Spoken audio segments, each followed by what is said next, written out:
Alhamdulillahilladzi bi ni'matihi yatarahamu ibaduhul mu'minun wa bi taufiqihi wa inayatihi yahtadid dalun wa yartadi'ud dhalimun. Asyhadu an la ilaha illallah wahdahu la syarikalah wa anna Muhammadan abduhu wa rasuluhu alladzi la nabiyya ba'dah, amma ba'du. Faqalallahu ta'ala fil Qur'anil Karim, a'udzu billahi minasy syaithanir rajim. Qul in tukhfu ma fi sudurikum aw tubduhu ya'lamullah. Al-ayah. Hadirin ikhwatu iman Majelis Pengajian Az-Zikra yang sama-sama mengharap ridho dan maghfirah Allah Subhanahu wa taala.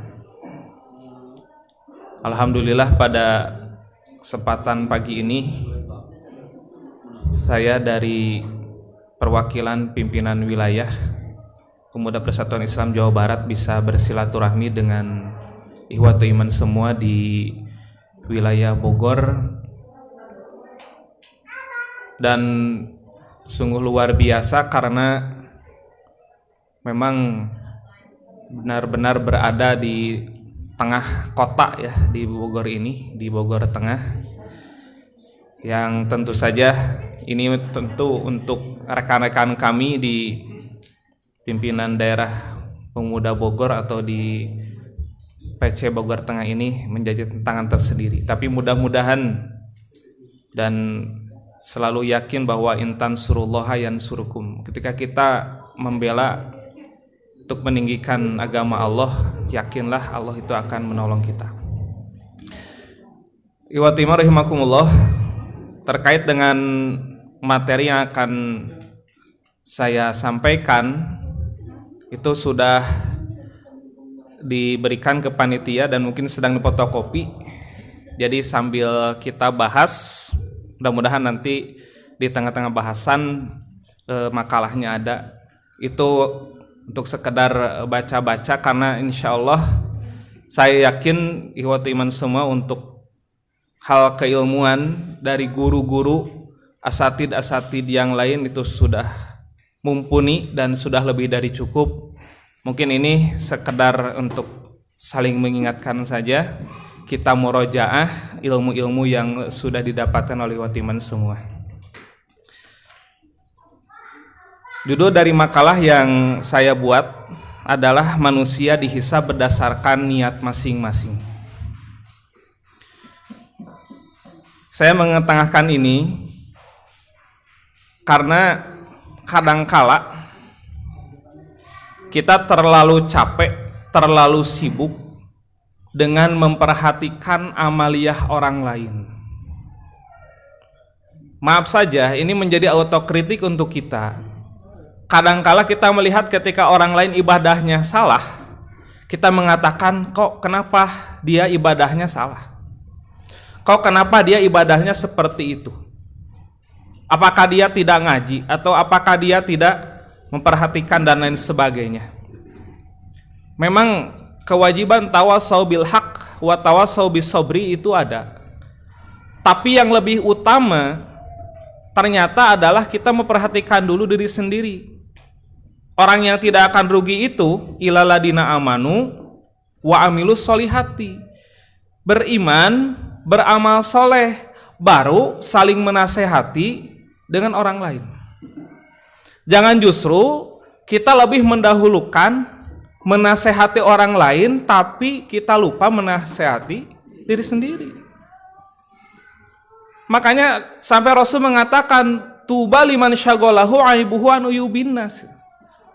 Alangkah bahagianya ketika orang sibuk mengorek-ngorek mencari aibnya sendiri.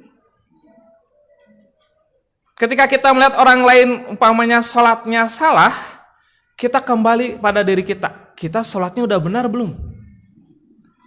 Makanya ketika Rasul sampai menyuruh sahabat bolak-balik sholat sampai 3 kali, kembali lagi sholat lagi. Fa inna kalam tusalli, Anda belum sholat. Kembali lagi sholat sampai 3 kali. Dia lalu bertanya, Rasul, kalau sholat itu seperti apa? Gitu. Lalu Rasul mengatakan sholat itu seperti ini. Kemudian selain dari gerakan sholat dan bacaan, ada yang disebut dengan tumakninah. Kadang kalau kita introspeksi diri, kita juga suka lupa dengan tumakninah. Tumakninah itu apa? Dari gerakan dengan bacaan itu ada jeda.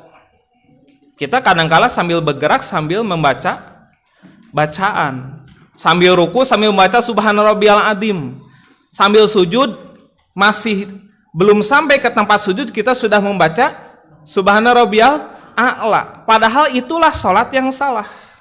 Tapi kita sudah kadung menunjuk kepada orang lain, antum salah sholatnya, Anda salah sholatnya. Nah, maka dari makalah ini, kenapa saya lebih menekankan manusia dihisab berdasarkan niat masing-masing ya. Kita pribadi yang akan nanti dihisab berdasarkan niat kita.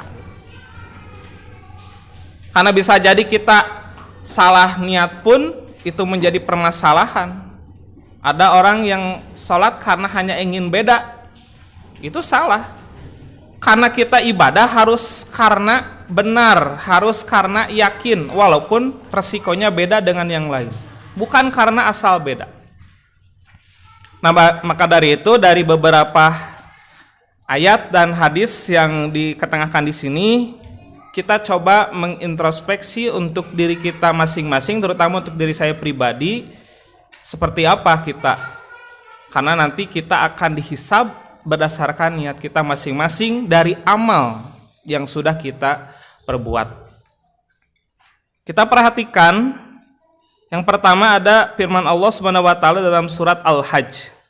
Kita sama-sama tahu ini mengenai masalah hadyu atau mengenai masalah ibadah kurban. Allah Subhanahu wa taala berfirman, "A'udzubillahi minasyaitonirrajim. La yanalallahu luhumuha wala dimauha walakiyana luh taqwa minkum." Sama sekali tidak akan sampai kepada Allah daging-daging dan darah binatang kurban itu, tetapi akan sampai padanya ketakwaan dari engkau sekalian. Realitanya, ini mudah-mudahan kalau di Bogor tidak. Kalau di daerah saya, kadangkala orang masih suka menimbang-nimbang. Kata panitia, ibu, bapak, untuk saham sapi sudah penuh. Ya udah saya nggak jadi deh, karena keluarga saya udah nggak makan daging kambing. Pertanyaannya, yang sampai kepada Allah itu daging kambing atau sapinya atau apanya? Iya, karena ketika kita kurban, menitipkan ke PJTU, di PJTU kurbannya disembelih upamanya di daerah yang jauh, tebar kurban, wah nanti mungkin saya nggak akan makan daging kurbannya dong. Atau karena saya udah nggak makan daging kambing, masa saya harus ikut kurban sahamnya untuk kambing? Akhirnya nggak jadi. Padahal ketika kita sudah menitipkan uang kurban itu, mau sapi ataupun mau kurbannya dengan kambing, maka yang dicatat itu bukan dagingnya, tapi apa? Niatnya yang tadi. Dari ketakwaannya, karena ketaatan kita. Makanya ketika ada orang yang sudah membayarkan kurbannya ke panitia, kemudian dia meninggal sebelum si hewannya disembelih, maka sudah jadi pahalanya. Nanti sedaging kurbannya gimana?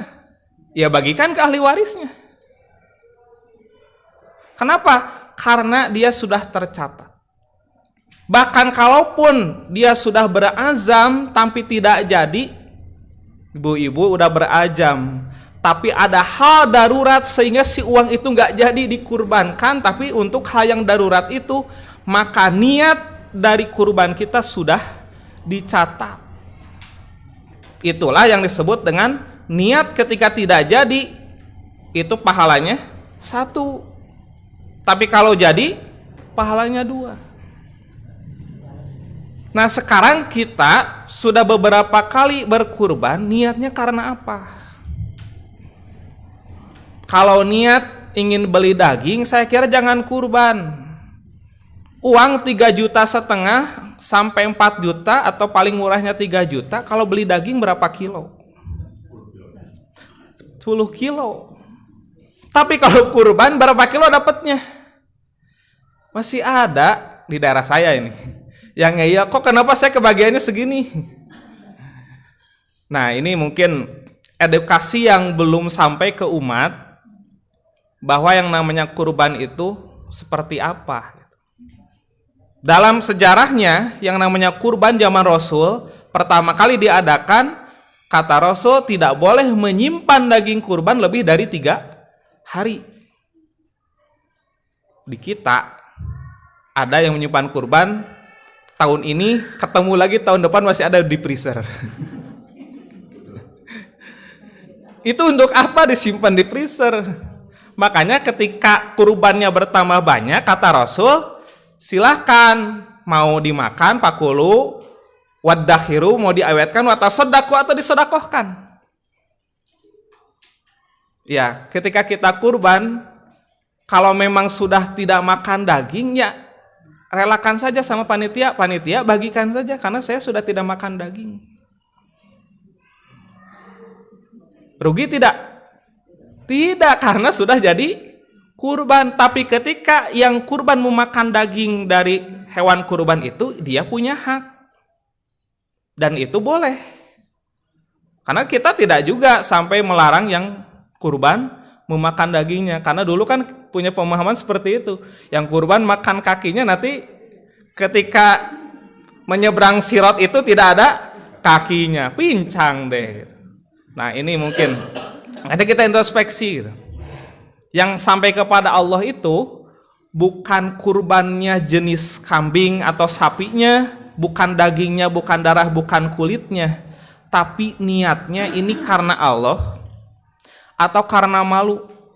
Masa Pak Haji tidak kurban, masa usahanya maju tidak kurban. Hati-hati, ini jebakan setan.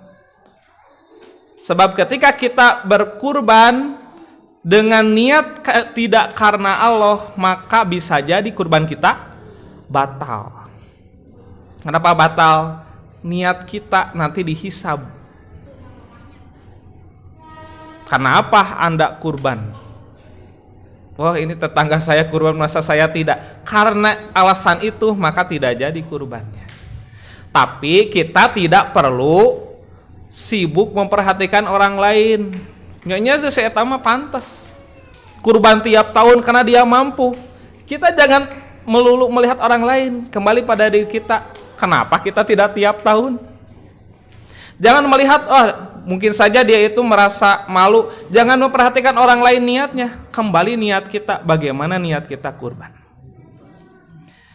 Nah, maka dasar takwa ini yang menjadi niat kita untuk melaksanakan ibadah kurban, maka jadilah ibadah kurban itulah yang sampai kepada Allah. Karena kita ingat dalam ayat yang lain, ketika 2 anak Adam berkurban, yang satu diterima, tapi yang satu ditolak. Ada kurban, ada korban kan gitu ya. Saya pernah baca dalam sebuah majalah itu. Ada yang bernilai kurban, tapi ada yang menjadi korban. Artinya nggak bernilai apa-apa. Yaitu ketika yang tadi, niatnya tidak karena Allah. Kemudian dalam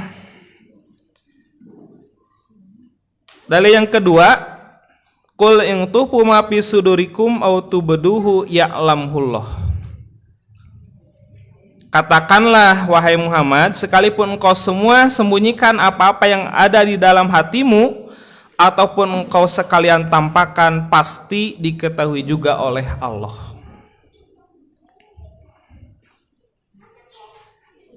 Karena memang masalah niat itu dalam hati, dan hati itu hanya Allah dan kita yang tahu. Kita sholat berjamaah, kita ikut majelis pengajian, kita ikut beramal, bersosial dan lain sebagainya, yang tahu niat kita itu kita dan Allah. Dan maka dabal fuadu maro'a, hati tidak akan berbohong. Kita mau membodohi hati kita sendiri, hati kita itu tahu kalau kita ikhlas atau tidak. Makanya ketika umpamanya ibu-ibu membawakan air untuk si bapak, niatnya karena ibu ingin mendapatkan slip gaji dari bapak, atau karena ibu memang punya niat untuk melayani suami. Nah, si bapak gajian nih, ibu-ibu kan wah langsung dangdan ibu ya, kemudian bawa air. Nah, kenapa? Tahu ini tanggal gajian. Ternyata pas udah ngasih air, sudah senyum manis, gaji nggak turun juga. Cemberut ibu, maka ibu nggak ikhlas, Bu. Harusnya apa? Yang namanya berkhidmat ibu-ibu kepada suami atau melayani suami itu kewajiban, nggak perlu disuruh.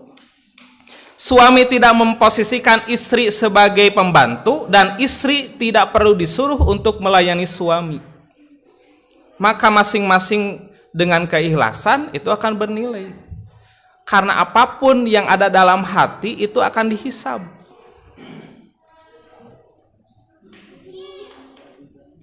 Ya, yuhasibkum bihilah kan, wa in tuhpu, apapun yang kamu sembunyikan fi sudurikum au tubduhu, atau ditampakkan, Allah pasti akan mengetahui dan nanti akan yuhasibkum bihilah, akan dihisab. Makanya indah sekali gitu ketika Rasul melihat Siti Aisyah sedang sholat. Kemudian Rasul membawa air. Beres sholat, Siti Aisyah sedang wirid. Terlihat Rasul membawa air. Aisyah kan langsung cepat lari. Rasul, kenapa engkau tidak menyuruh aku membawakan air ini? Kata Rasul, aku melihat engkau sedang wirid, sedang berdoa. Kata Aisyah, wirid itu hukumnya sunat, tapi melayani suami hukumnya wajib.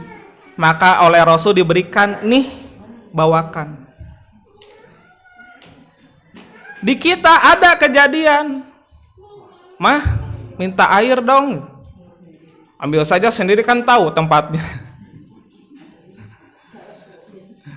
Nah ini ya, makanya nanti ada yang namanya nusuz itu dari istri ke suami, ada dari suami ke istri. Ada dalam Quran suami yang dolim kepada istrinya. Apa suami yang dolim pada istrinya? Yang wajib menafkahi keluarga siapa? Suami. Ini suami nyuruh istrinya, mama jualan, nanti bapak yang nerima setoran. Atau istrinya kerja di Arab, suaminya di rumah gitu. Terjadilah film dunia terbalik kan gitu ya. Dunia terbalik kan gitunya. Istri-istrinya pada kerja, suaminya di rumah. Tapi nanti mah sekalian bapak-bapak yang hamil, Bu ya. Bapak-bapak yang ngurus anak gitu. Sakali we ibu-ibu sakit, bapak-bapak harus ngepel, harus nyuci, harus wah ripuh, tak sakit tak langsung bapak-bapak juga.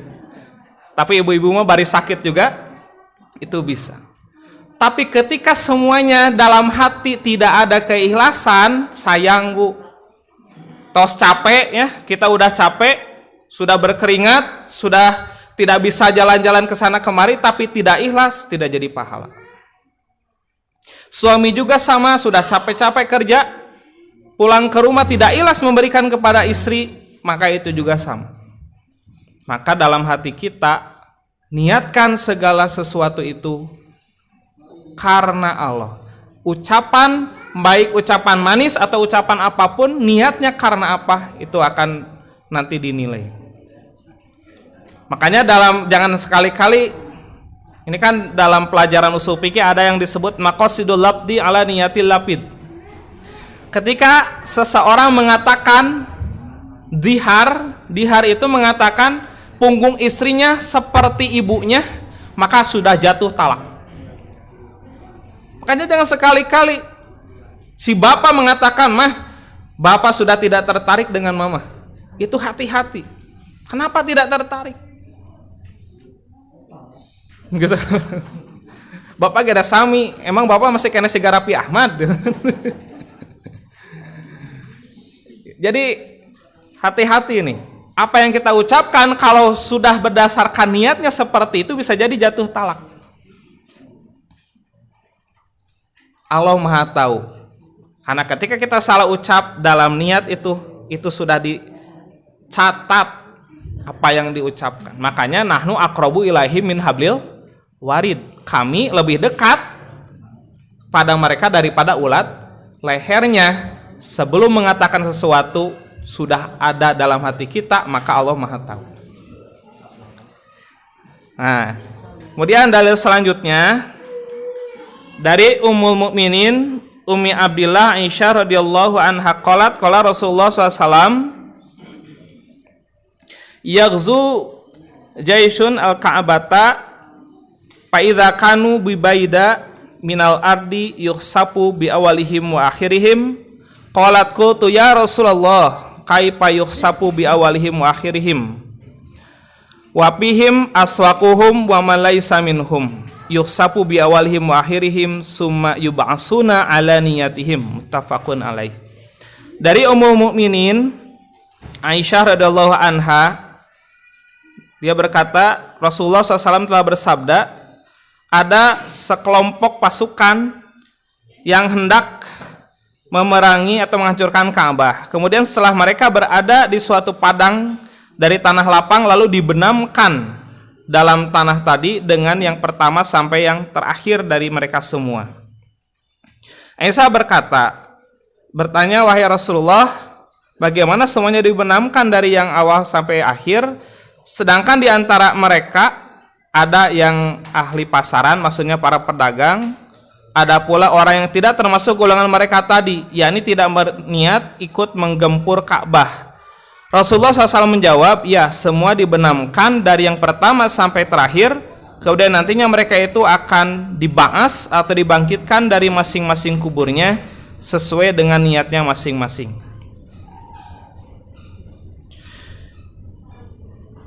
Jadi ketika terjadinya pemusnahan pasukan waktu itu yang hendak menghancurkan Ka'bah, ternyata di sana di daerah tersebut ada juga orang-orang yang memang penduduk sana tapi ikut kena juga dampaknya. Ini kalau kita gambarkan ketika terjadi malapetaka atau bencana seperti banjir bandang umpamanya, atau gempa bumi atau longsor, di sana orang niatnya beda-beda. Umpamanya ada yang memang niatnya buruk, ada yang memang niatnya sedang mencari nafkah untuk keluarganya. Kalau ini memang jelas-jelas ingin menghancurkan Ka'bah, tapi dibenamkan semuanya ke dalam tanah. Tapi kata Aisyah, Rasul kan tidak semuanya berniat buruk. Ada di sana yang sedang berjualan, ada juga yang sedang berbelanja. Tidak semuanya punya niat buruk. Tapi kenapa semuanya dibenamkan? Tidak disortir gitu. Oh ini mah nih soleh nih. Ini yang jahat semuanya. Kenapa tidak seperti itu? Itulah yang disebut dengan ajal. Yang namanya ajal itu tidak disangka dan tidak dikira. Kapanpun akan datang, dimanapun kita sedang apapun, itu pasti akan mendatangi juga. Tapi nanti kata Rasul, mereka akan dibangkitkan berdasarkan niat masing-masing. Makanya kita jangan suudon dulu. Jangan suudon dulu. Nah hanya, ini kan pernah terjadi umpamanya. Kenapa tidak terjadi gempa itu di daerah yang banyak kejahatan? Tapi justru kenapa di daerah-daerah yang notabene kebanyakan muslim? Kita tidak bisa mendikte seperti itu. Karena setiap kejadian itu sudah Allah tentukan di mana dan kapannya. Maka yang harus diperhatikan adalah tidak setiap orang berniat yang sama tapi masing-masing nanti akan dibangkitkan berdasarkan niatnya. Makanya dalam hadis ada yang dikenal dengan orang yang mati syahid tapi tidak berperang. Seperti ibu-ibu yang meninggal ketika melahirkan itu syahid. Kemudian orang yang mati tenggelam syahid. Orang yang dimakan hewan buas itu syahid. Walaupun beda syahidnya, beda dengan yang berperang fisabilillah. Kalau yang berperang fisabilillah, ketika mati syahid tidak dimandikan, tidak dikapani, dikuburkan dengan pakaian-pakaian mereka. Sementara yang syahid karena tenggelam, karena dimakan binatang buas, itu tetap dimandikan. Termasuk ketika kemarin masalah yang meninggal karena COVID umpamanya. Kan rame, yang meninggal karena COVID itu ditayamumkan. Ternyata ketika dari Dewan Hizbah memberikan keputusan, yang mati karena COVID pun harus dimandikan. Seperti yang meninggal karena HIV. Tapi harus dengan tenaga ahli. Namun ketika tenaga ahli enggan untuk memandikan, maka wajib di antara muslim ada yang memandikan atau dosa semuanya. Kan fardu kifayah. Ketika fardu ada yang mewakili, maka semuanya selamat. Tapi ketika fardu itu tidak ada yang seorang pun mewakili, maka dosa semuanya. Dan ini yang harus terus kita edukasikan, terutama kepada jamaah-jamaah kita. Jangan khawatir, jangan terlalu paranoid. Karena apa? Dalam sebuah hadis disebutkan, ketika Allah menurunkan wabah ta'un, itu menjadi azab untuk orang kafir, untuk orang durhaka, dan menjadi rahmat untuk orang mukmin. Ketika dia sabar pas terkena dengan wabah tersebut, kemudian sampai meninggal, maka syahid. Maka syahid. Tapi ketika dia sabar, kemudian dia selamat, ya berarti rahmat bagi dia. Nah, makanya kita jangan terlalu sampai-sampai ini maaf-maaf saja. Tidak ada yang menyolatkan karena takut tertular. Tidak ada yang memandikan. Ya Allah ya Robbi, ini saudara kita sesama muslim. Maka kita jalankan protokol, umpamanya kita pakai APD. Kalau memang tidak ada tim yang sanggup umpamanya. Karena apa? Daripada ditanggung dosa oleh semuanya. Nah, ini sama. Jadi siapapun orangnya, kita tidak melihat dia itu. Ini maaf saja ya, kan suka ada yang berkata begini. Kamu sih udah disuruh diam di rumah malah keluar. Ya, saya keluar kan punya hajat, punya kepentingan. Untuk apa? Untuk mencari nafkah. Karena kalau saya tidak keluar, tidak mencari nafkah, anak istri saya mau dikasih makan apa?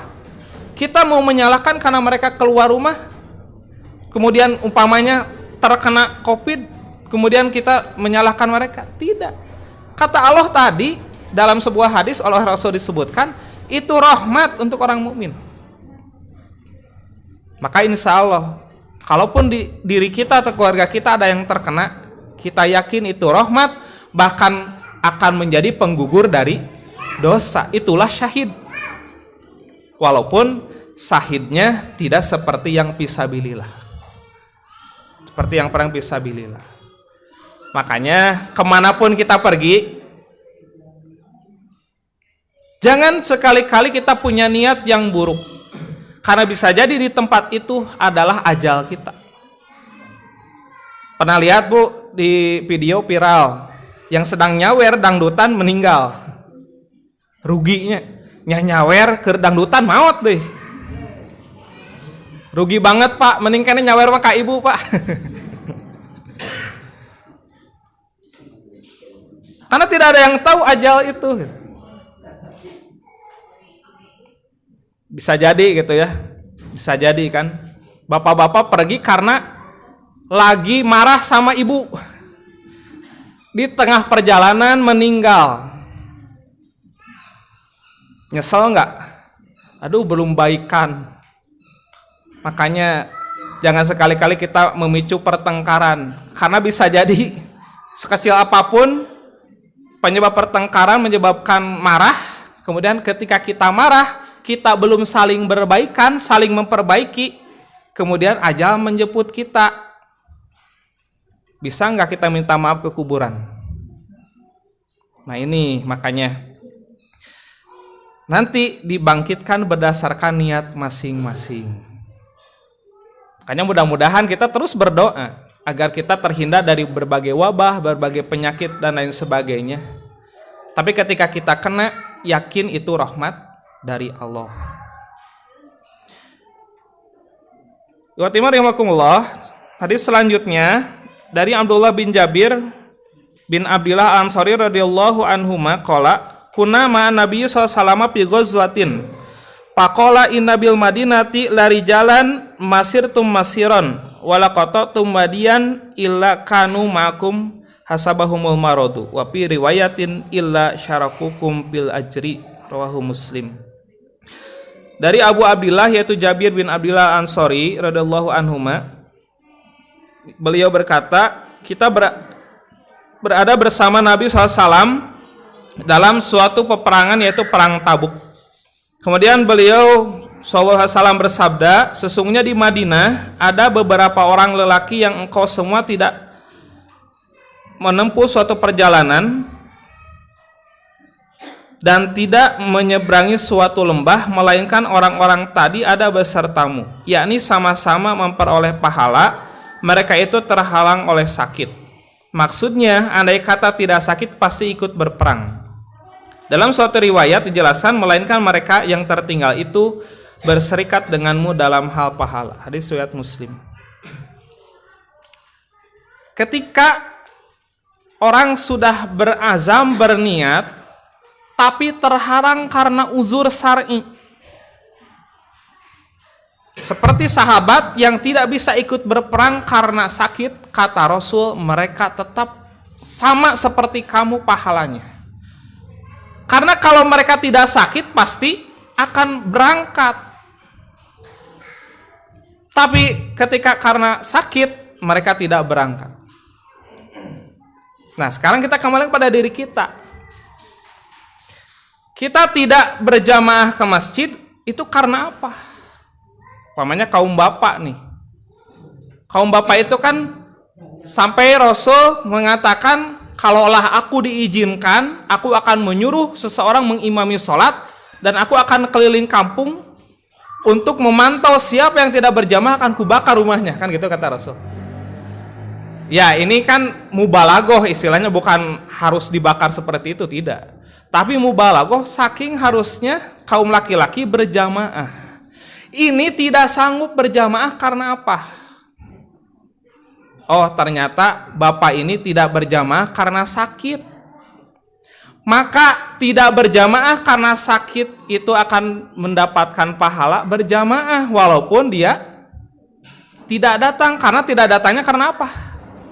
Karena sakitnya. Ini pahala niat berjamaahnya sudah ada. Walaupun yang berjamaahnya tentu saja kalau dalam hal ini berbeda, tapi niatnya itu sudah dapat. Ibu-ibu ke pengajian atau tidak, itu alasannya apa? Tidak ngaji itu karena hujan. Emang di Bogor nggak pernah hujan, Bu? Di Bogor hujan, wae. Jadi niatnya kalau syar'i, nah nanti kan ditanya, kenapa Anda tidak melakukan amal ini? Kita akan ditanya nanti. Oh, saya tidak melakukan ini karena, nah ini karenanya ini yang akan sulit.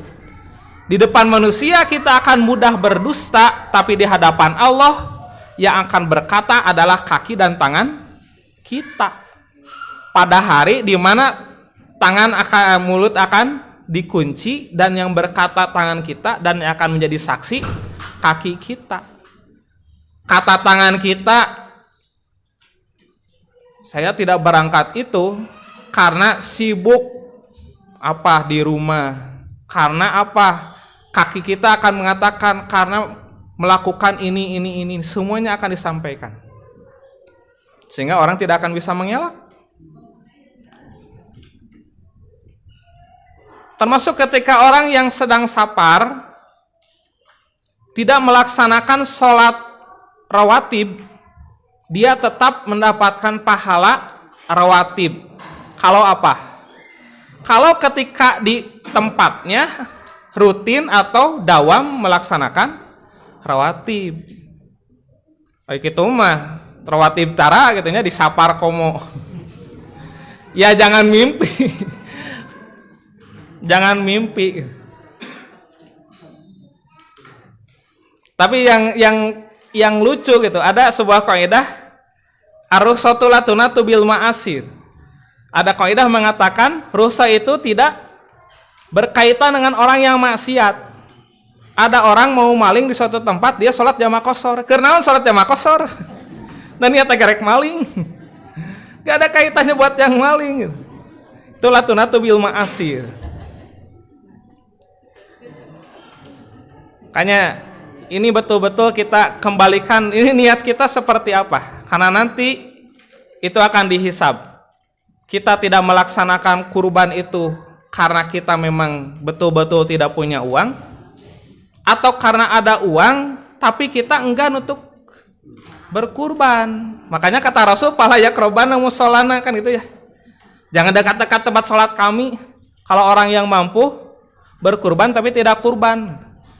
Ya masa Pajero bisa kecicil bu ya, tapi kurban nggak kecicil itu. Pajero berapa per bulan? Per tahun bu? Per bulannya berapa?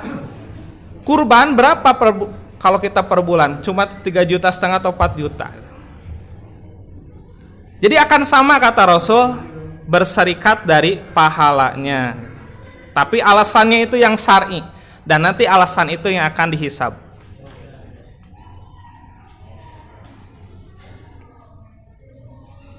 Kemudian selanjutnya an Abi Yazid Ma'an bin Yazid bin Al-Ahnas radhiyallahu anhum wa huwa abuhu wajaduhu sahabiyun. Qala kana Abi Yazid akhraja dananira yatasaddaqu biha pawadoaha inda rajulin fil masjidi paji itu pahotuha pataituhu biha pakola wallahi ma iyaka aradtu pakhosamtuhu ila Rasulillah SAW pakola laka manawaita ya Yazid walaka ma akhadta ya Ma'an. Rawahul Bukhari.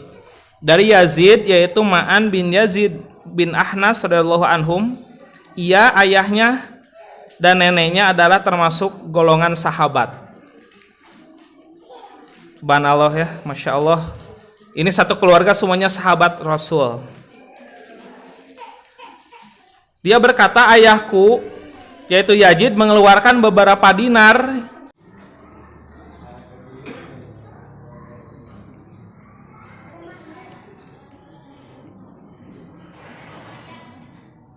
ya. Kemudian dari Abu Hurairah yaitu Abdurrahman bin Sakhar radhiyallahu anhu, qala Rasulullah SAW, Rasulullah SAW bersabda, innallaha sunya Allah la yanduru ila ajsamikum, tidak akan melihat kepada jasad kalian, wala ila suwarikum atau bentuk rupa kalian, walakin yanduru ila qulubikum wa a'malikum, tapi Allah akan melihat pada hati dan amal kalian. Rugi kayaknya kalau surga untuk orang ganteng bu ya, atau untuk yang cantik. Karena ibu-ibu yang dulunya cantik sekarang udah habis cantiknya bu ya. Bapak-bapak dulu ganteng sekarang udah habis gantengnya. Makanya ada seorang nenek nangis ya. Kata Rasul, nanti tidak akan ada orang tua di surga. Nenek nangis, Rasul kenapa saya masih hidup sampai hari ini? Kalau nanti di surga nggak ada orang yang tua. Kata Rasul, nanti semua akan kembali muda. Makanya tenang.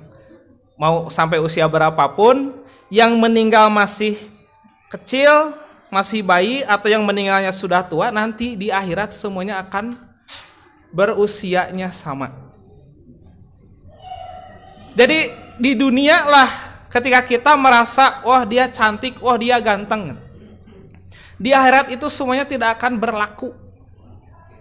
Ibu-ibu sekarang sama si bapak cemburu karena suka beli kopi di warung sebelah.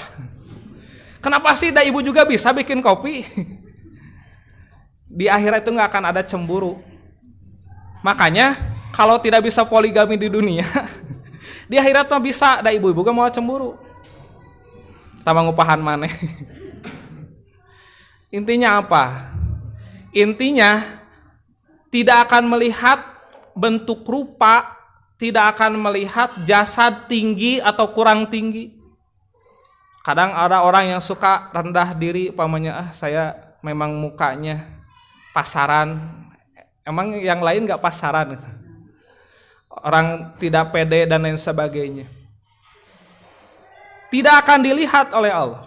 Makanya ketika terjadi Futuh Mekah, yang berani naik ke atas Ka'bah kemudian adzan di atas Ka'bah adalah Bilal bin Rabah.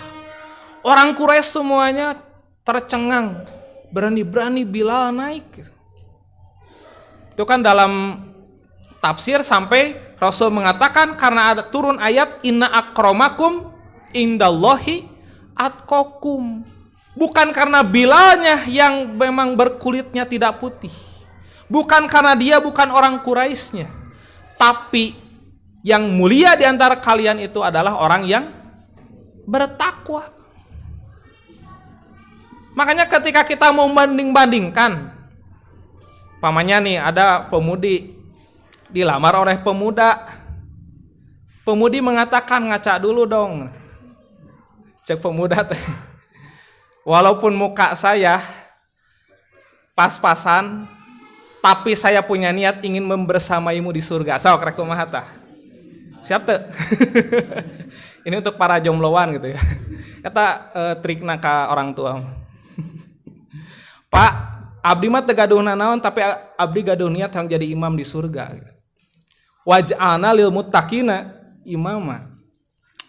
Jadi di hadapan Allah, baik raja ataupun rakyat, pejabat ataupun orang biasa, presiden ataupun siapapun, di hadapan Allah mah sama.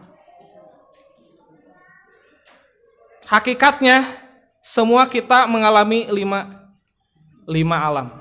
Ini sampai jam berapa?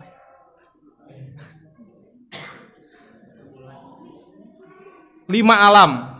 Alam pertama disebut alam ajali. Ketika di alam ajali, manusia belum berbentuk apa-apa selain saripati tanah.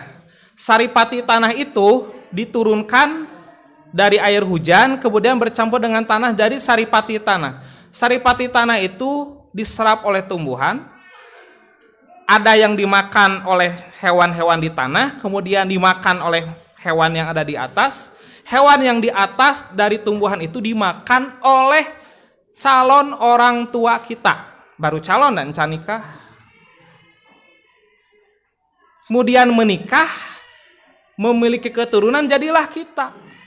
Jadi yang namanya raja dan siapapun dulunya sama. Kuntum amwatan fa'ahyakum. Dulu kita mengalami alam ajali, alam rahim, alam dunia, alam barzah atau alam kubur, dan alam akhirat. Lalu apa yang mau kita sombongkan? Dari tanah akan kembali ke tanah, yang tersisa hanyalah amal. Makanya yang akan dilihat bukan jasad kamu yang nanti akan menjadi tanah kembali, tapi dilihat dari hati ketika beramal itu, kemudian bagaimana amalnya. Jadi zaman now gitu masih suka membanding-bandingkan, kamu mah turunan rakyat jelata, saya mah turunan ningrat. Emang beda darahnya gitu? Darah biru, cek saya mah sama, darah mah merah gitu ya. Nah inilah nanti akan dihisab. Kenapa dia seperti itu? Kaifa takfuruna billah gitu. Karena apa? Kamu sampai seperti itu. Nah bisa jadi karena tadi membanding-bandingkan. Makanya kata Rasul, ketika orang masih membanding-bandingkan seperti itu, itulah berperilaku jahiliyah. Makanya ibu-ibu ya yang punya anak pemudi, datang pemuda nih, jangan ditolak Bu, tapi minta pertanggungjawabannya. Ade siap nggak membawa anak saya ke surga gitu Bu? Mau jadi ditanya berapa gaji per bulan? Cuma 100.000 mau ke anak saya. Bu masih gitu nggak Bu? Gitu.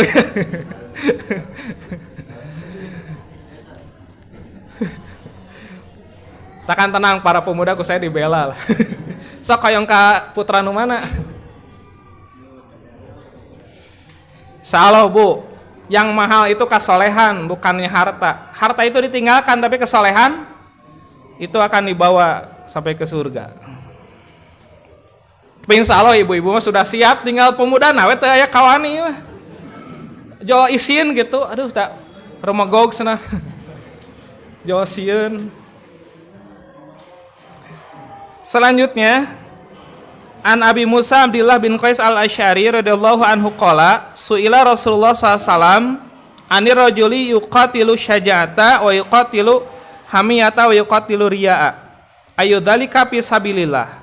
Qala Rasulullah SAW man qatala litakuna kalimatillah yal uya fahuwa fi sabilillah, muttafaqun alaih.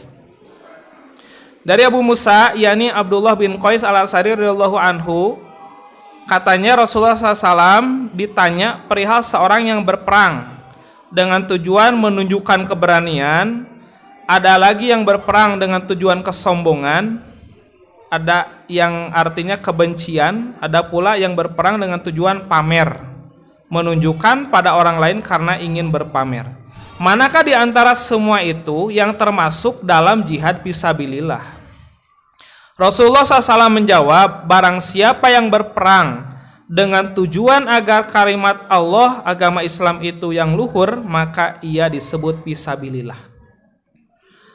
Makanya ini pernah terjadi beberapa kasus gitu ya. Dalam hadis, orang yang berperang tapi kata Rasul, huwa min ahlinar. Dia masuk neraka. Kenapa?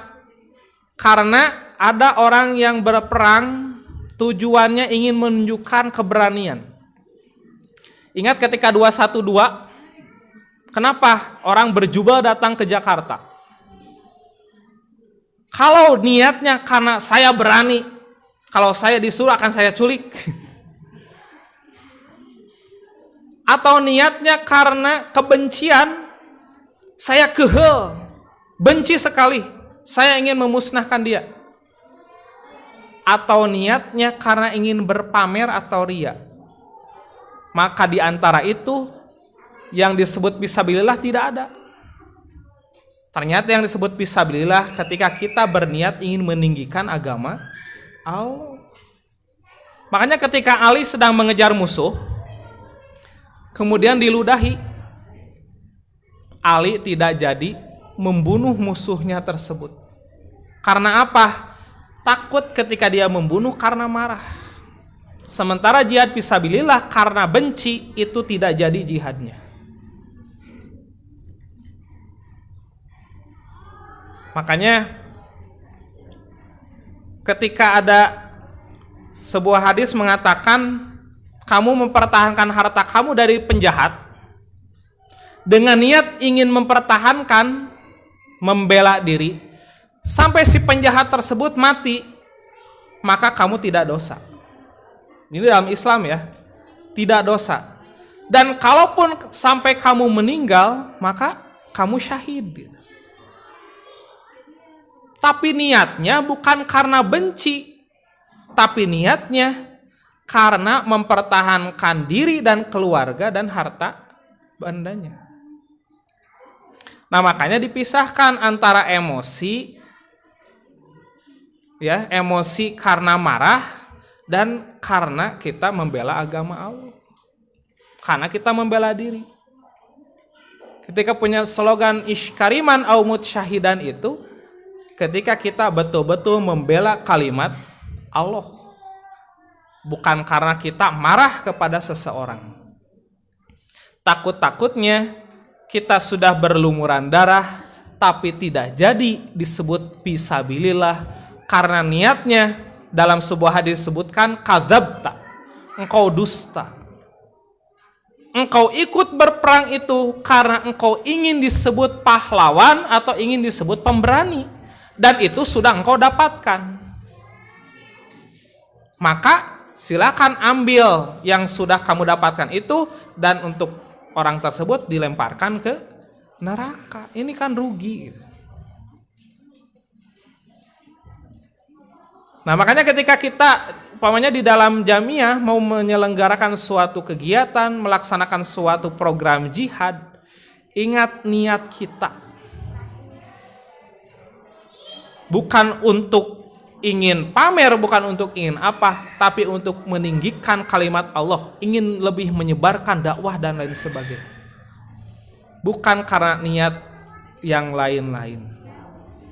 Dan hadis yang terakhir dari Abu Bakrah Nufai bin Al-Haris As-Saqafi radhiyallahu anhu, anna Nabiyya sallallahu alaihi wasallam qala, "Idza taqal muslimani bisayfayhima fal qatilu wal maqtulu finnar." Qalu ya Rasulullah, hadal qatilu fama balul maqtul? Qala innahu kana harisan ala qatli sahibi. Muttafaqun alaih. Dari Abu Bakrah Nufai bin Al-Haris As-Saqafi radhiyallahu an, bahwasanya Nabi SAW pernah bersabda, apabila dua muslim berhadap-hadapan dengan membawa pedang masing-masing, maka yang membunuh dan yang terbunuh kedua-duanya masuk neraka. Saya bertanya Rasulullah, ini yang membunuh patut masuk neraka, tapi kenapa? Bagaimanakah halnya orang yang terbunuh? Yani mengapa ia masuk neraka juga? Rasul bersabda, karena sesungguhnya orang yang terbunuh itu juga ingin sekali hendak membunuh kawannya.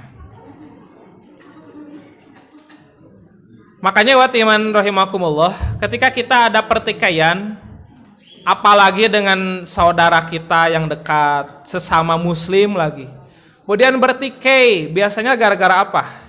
Waris ya.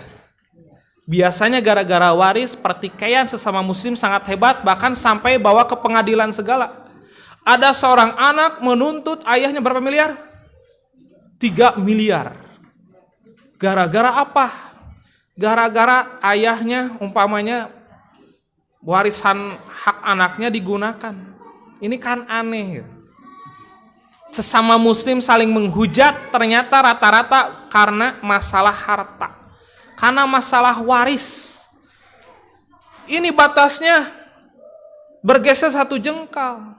Harusnya bagaimana? Harusnya begini. Wah, saling bertikai sampai dibawa ke hadapan Rasul. Kata Rasul, siapa yang mengaku yang bukan haknya, maka nanti akan diganti dengan api neraka, atau dalam hadis riwayat yang lain akan dikalungkan 2 bumi pada lehernya kalau dia mengakui yang bukan haknya. Di kita orang pada berani memalsukan sertifikat tanah. Ketahuan, terjadilah perang saudara. Bahkan gak tanggung-tanggung sampai seperti di hadis ini mengangkat senjata. Jangankan sampai saling membunuh. Mengacungkan senjata saja, kata Rasul, kepada saudaranya sesama muslim, dia bukan umatku, kata Rasul. Berani mengancam sama saudara kita, dia bukan umatku. Apalagi kalau sampai saling membunuh, maka kedua-duanya di neraka. Maka lebih baik kalau kita di posisi yang kita merasa kalah umpamanya, dia yang terlalu bersemangat, berambisi, sudah kita lepaskan saja. Karena nanti di akhirat semua hak akan dikembalikan kepada yang haknya masing-masing. Di dunia kita tidak dapat, di akhirat kita sudah punya bekal. Kenapa kita harus saling sama-sama keras hati?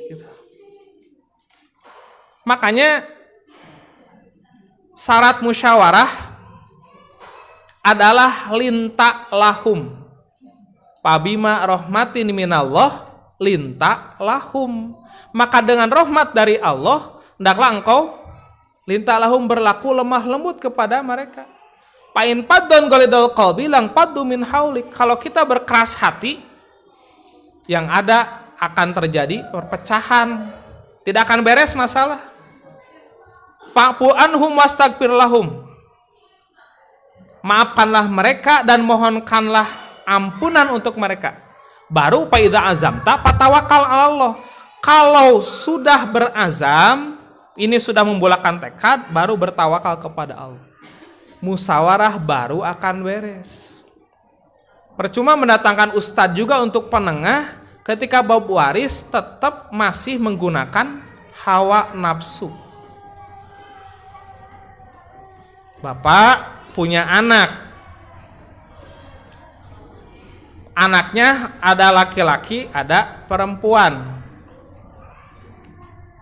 Anak yang perempuan mendapat 1 bagian, yang laki-laki 2 bagian. Kok ini nggak adil? Kan yang perempuan juga anaknya. Nah, biasanya yang memanasi itu si suaminya, biasanya nih ya. Nah, kamu juga kan anaknya, rame lah. Karena ada pihak yang lain. Padahal ketika si anak laki-laki mendapat 2 bagian, karena dia punya kewajiban menafkahi istrinya. Dan si istri cuma mendapat 1 bagian, karena si suaminya punya kewajiban menafkahi istrinya. Jadi adil sebetulnya. Cuma di kita diukurnya dengan perasaan. Sampailah terjadi pertikaian. Lalu ketika ada yang menang salah satunya, apa yang mau dibanggakan? Dengan keluarga pecah, dengan keluarga bermusuhan, dan di hadapan Allah jelas neraka bagiannya. Ingat dalam Al-Quran disebutkan orang yang membunuh muslim dengan sengaja, maka dia akan masuk neraka jahanam. Orang yang membunuh muslim dengan sengaja, dia akan masuk neraka jahanam. Maka dari itu, daripada sampai terjadi pertengkaran, kita serahkan saja, silakan ambil saja semuanya. Karena kita menitipkan harta itu kepada Allah. Nanti Allah yang akan menentukan bagian kita. Kitanya yang ikhlas, yang sabar. Jangan sama-sama diladeni dengan hawa nafsu. Sebab kata Rasul, ketika kedua-duanya bernafsu untuk membunuh, tapi yang satu keduluan dibunuh, kedua-duanya masuk neraka. Kenapa yang terbunuh juga masuk neraka? Karena dia sangat ingin membunuh saudaranya, tapi keduluan. Nayotiman rahimakumullah. Ini beberapa gambaran dari ayat dan hadis-hadis bahwa manusia itu nanti dihisab berdasarkan niatnya masing-masing. Maka dari itu jangan ada pikiran dalam diri kita untuk menipu siapapun, kemudian terlalu memperhatikan orang lain. Kita perhatikan diri sendiri. Sebab diri kita lah yang nanti akan dihisab masing-masing. Ketika kita menipu, hakikatnya kita menipu diri kita sendiri, bukan orang lain. Nah, mudah-mudahan, karena yang namanya niat yang ikhlas dengan tidak ikhlas itu cuma bedanya 1 jarum. Mudah-mudahan kita diberi kekuatan oleh Allah agar dalam segala amal kita betul-betul niat karena Allah, bukan karena yang lainnya.